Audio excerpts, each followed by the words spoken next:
নমস্কার, কেমন আছেন সবাই? আমি মৌ, উড়নচুনি ব্লগে সবাইকে স্বাগত জানাই। তো এই দেখুন, আজ একটা বিশাল বড় কাঁঠাল নিয়ে চলে এসেছে দুপুরবেলা। ভাত খেতে আসবে বলেছিল, তো আসার পথে ভাইকে ফোন করলো। ভাই আর দুজন মানে ভাই গাড়ি নিয়ে গিয়েছিল। গাড়িতে করে দুজন মিলে একটা বিশাল বড় কাঁঠাল নিয়ে চলে এসেছে। প্রায় চিকুর সমান, কি বলবো আর। মা নিয়ে এসছে, মা বকাবকি করছে যে এত বড় কাঁঠাল তুই কেন নিয়ে আসলি? তুই ছোটো থেকে আনতে পারতিস, ভাই তো বেশি কেউ খায় না, তুই আর আমি খাই, তো কেন এত বড় কাঁঠাল নিয়ে আসলি? তো এখন কাঁঠালটা কাটতে বসেছে। দিদা ওদিকে বস্তা নিয়ে বসে পড়েছে, আর হাতে তেল মেখে বসে পড়েছে। কাটতে পারছিল না, মা আবার দাঁটা হাতে করে নিয়ে কাটতে লাগলো। এখন কাটছে আর বকছে, কাটছে আর বকছে, কাটছে আর বাকিতে বকছে যে তুই কেন এত বড় কাঁঠাল নিয়ে আসলি, তুই কেন এত বড় কাঁঠাল নিয়ে আসলি, কে খাবে এত বড় কাঁঠাল? এই সারাক্ষণ বলেই যাচ্ছে, আর এদিকে দাঁটা নিয়ে কাটতেই আছে, কাটতেই আছে, কাটতে আর পাচ্ছে না এত বড় কাঁঠাল। সবাই বকাবকি করছে।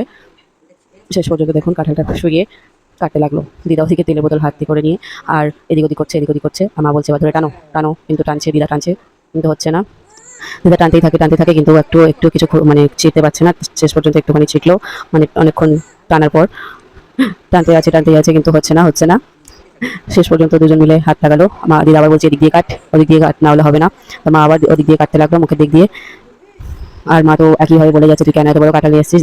দিদা তো টানছে আর বলছে যে কাঁঠাল ভালো হবে না, একদম ভালো না, বাজে কাঁঠাল, পচা কাঁঠাল, বলে যাচ্ছে। কিন্তু কাঁঠালটা কাটার পর এই দেখুন বেশ ভালো, মানে ক হয়েছে, কচমচে ক হয়েছে, কিন্তু কাঁঠালটা খেতে পাচ্ছে না কেউ, কারণ কাঁঠালটা এখনো বাকি আছে, পাকতে দেরি আছে। কাঁঠালটা কালকে কি পরশুদিন কাটলে তারপর কাঁঠালটা ভালো হতো। তো মা এখন কাঁঠালটা খেতেও বিপদে পড়ে গিয়েছে। দিদা ওদিকে ছাড়াতে বসে পড়েছে, আর একজন দিকে খেতে বসে পড়েছে।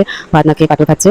আর চিকু আমার কোলে ছিল, তাকে দিচ্ছে, দেখাচ্ছে। আর এই তো নেমে যাওয়ার জন্য অস্থির হচ্ছে, কিন্তু আমি একে নামতে দিচ্ছি না, আমার কোলেতে তার মানে রেখে দিয়েছি। আর মা ওদিকে ভাবতে বসেছে কাঁঠালটা আমি কেন কাটলাম, এত বড় কাঁঠাল, কাঁঠালটা কত সুন্দর কাঁঠাল হয়েছে, কেন আমি কাঁঠালটা কাটতে গেলাম রে। আর দুদিন পরে কাঁঠালটা কাটলে ভালো হতো। এখন বকাবকি করছে আর ওই করছে, কাঁঠালটা নিয়ে বসে পড়েছে, কেন আমি কাটলাম এই ভাবছে। তো চলো ভিডিওটা এখানে শেষ করছি। সবাই ভালো থাকবেন, সুস্থ থাকবেন, আর কেমন লাগবে জানাবেন।